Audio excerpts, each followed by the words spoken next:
Hello, Oregon Trio Association. It's Matt Biesick once again with a update on the month of February. There's been a lot of stress and drama the past week, but I'm not really here to talk about a ton of that. There's a freeze on all the freezes. Nothing's really happened. Back to as you were. There's lots of chaos going on in the world, and we are the steadying sense of normalcy here in our state. So I have like 13 items to get to today. I'm going to be as brief as I can, where I make sense and provide extra detail and notations in spots for its new information or new programming. As always, the email that accompanies this will have links and information that is relevant to everything that I am talking about here, so you can access all this good information that I am talking about. All right, so I'm jumping right in with our Factbook submission forms. Because you all are completing APR or are close to completing APR, we like to collect all that as an entire state. So I have two separate forms. The first collects a lot of the data you report on your APR, as well as some demographic information. If there's any areas that don't really make any sense related to demographics, FAFSA completion, disabilities, you can put 0, but I would love to have that completed by February 14th. That allows us to put together all the information and have a fact book ready to go when we go meet with our legislators in March. Additionally, there's a second link that goes to a student story submission form. We would love one student story from every student across the entire state, one per program, that we can put in there, so the majority of our fact book is the students that we serve and their wonderful stories. So two separate forms. One is the data, the other is a simple story form. I would love to have those by February 14th if you can get it submitted. Scholarship due dates.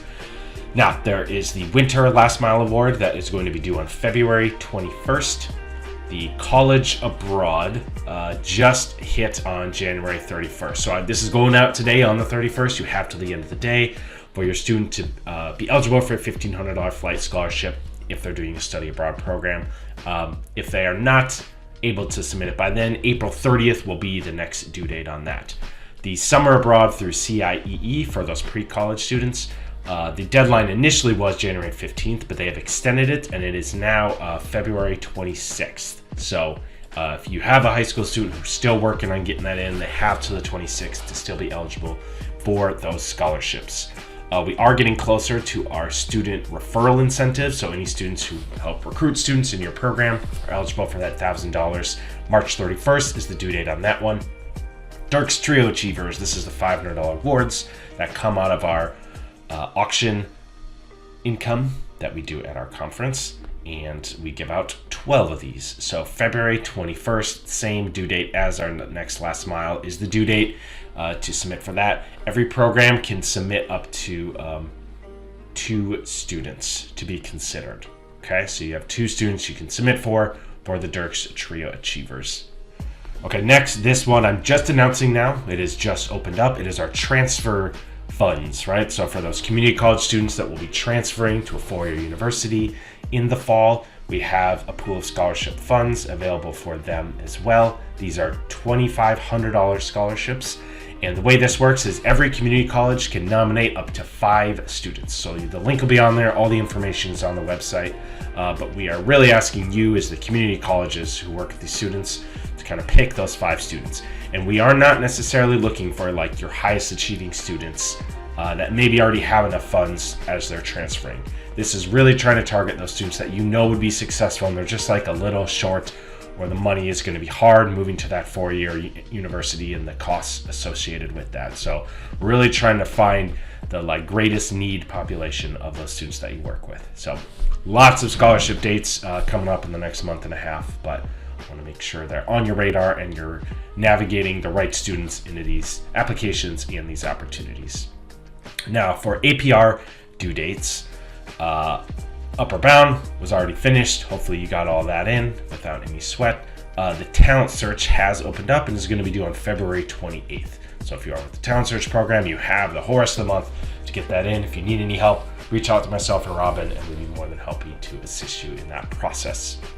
For the Oregon Trio Association 2025 memberships, all those invoices have gone out. You should have gotten an email from me, and by say you, I mean the directors. You got an email to pay your 25 membership. It's a requirement to kind of get the member rates to our conferences for your students to be eligible for the scholarships. It also gets you access to the unallowable funds, the Canva, the tutor.com, all the amazing resources that come with us. You may notice we switch the model to being a percentage of your GAN. The amount you're getting billed is not actually that percentage. That's because we are prorating the membership. You are only paying January through August. So you're paying 2/3 of the year. So the 0.15% is actually like 0.1% because we're just doing 2/3 of it. So 0.1% of your GAN is what you're going to be billed, because the membership will end in August and I will rebill in September to align with everybody's fiscal year on your grants. Next, I just want to bring attention to our professional development conference. You can register. We'd love to see those start flooding in. You have until the end of February 28th to get our early bird rate, as well as the room block will close on February 28th. So try to get all that information organized and get registered on our website, as well as making your room arrangements by the end of the month. Next, as an incentive to go to all the wonderful professional development opportunities that Robin is offering through OTA, we have that drawing for the $100 incentive. We are still kind of calculating the names as of today, so I'm not able to do the live drawing here, but we will be announcing that and letting that individual know who they are. So far, we've had 3 different winners as we started doing this throughout the year, so it's $100 in unallowable funds for you to use however it is you want.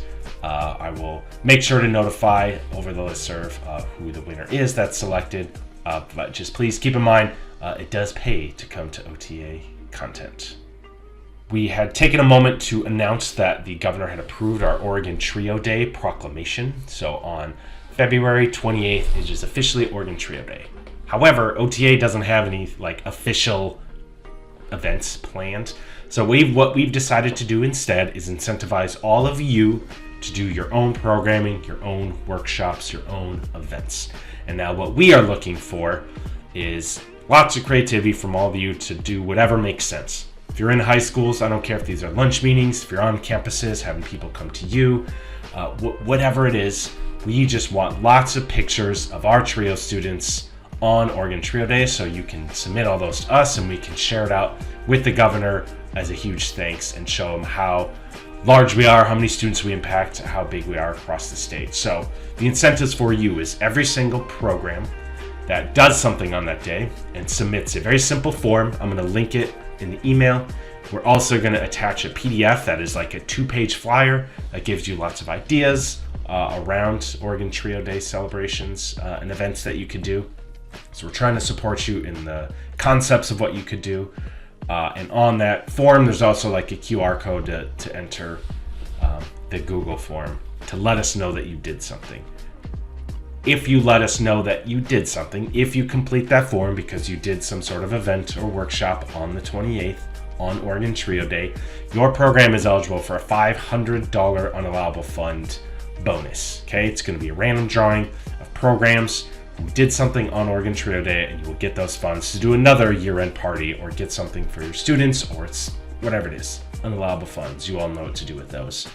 Additionally, 3 random students who participated in those events on that day will also be in a drawing for $100 just gift cards. We like to do the Tango gift cards where the student picks what it is they use it on. So there's both incentives for the students to attend, they can win money, and there's an incentive for you as the program to plant something.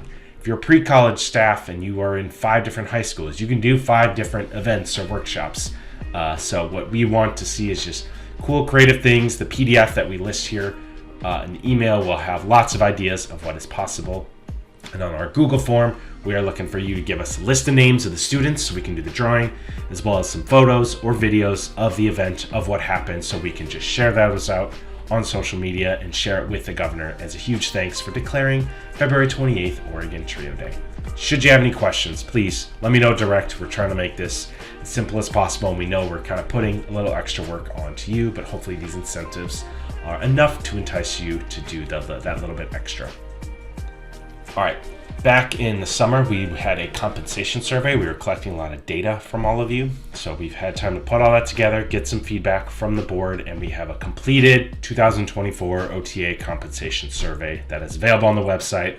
I'm going to have a link in the email for you to view all of that information. It's not quite as comprehensive as what I know is possible, but we kind of did the best with the information we had from all of your programs. So that is available to view, and the hopes are you can help leverage this to maybe fight for better wages, better classifications within your own institution, and that's definitely something that we at OTA can help advocate for on your behalf. Next, the board has been working hard. We are at the end of our 3-year strategic plan as an association, and we have a new one that is all pretty much done up, but we want to get feedback from you as the membership. So once again, in the email, there's going to be a link to a Google form where it's going to have you complete a survey just responding to our strategic plan. On the Google form, we'll have a link to the full kind of viewable version of the strategic plan, so everybody will be able to look through it all. And we would love lots of feedback from you all. I'm going to make the due date February 21st to submit that form and provide us feedback, so that way we can make small little tweaks or adjustments before we finalize this and announce it at our annual conference, at the Professional Development Conference that we're doing in Sun River. Next, very exciting news. I'm asking you to do a little more work once again. We have received a $19,000 grant from the state to do more of those FAFSA workshops. If you remember last kind of spring into the summer, we had these ECMC funds that could help buy food and give stipends to staff for doing FAFSA completion workshops. The funds we got this time are very similar. We are no longer doing stipends because there were some challenges we ran into trying to issue those, but we are making $500 available per event/workshop that you do with your students. You could even do it on Oregon Trio Day, FYI, right? So I have $500 available to all programs. Again, if you are at 6 different high schools, you can do one at all 6 of the high schools. I don't really care. All that matters is that there has to be some element of FAFSA assistance, right? As long as one of the elements of your workshop is that you may be helping students complete FAFSAs, that is all I need, because I need to report on how many people are attending and how many complete FAFSAs. If you fold other ideas into the workshop, if you're doing other things, going over other content in addition to FAFSA, that is totally fine. We are here to provide up to $500 in food. Now, ideally, this is stuff that's happening on weekends or in the evening, so you can invite families and we can make this kind of a much larger holistic.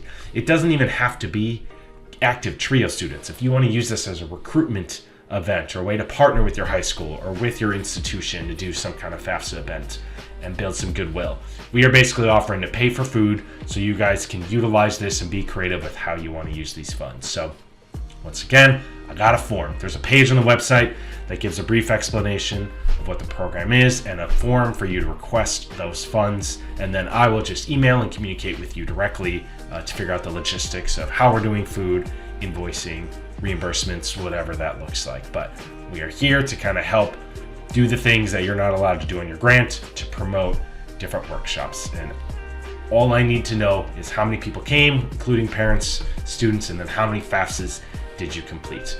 I would love to not see workshops where 30 people there and 0 FAFSAs got done. So you do have to get a little creative in making sure that it is elements of FAFSA, because that's what we want in a grant. But we know that we can be real creative with our funds in the TRIO world.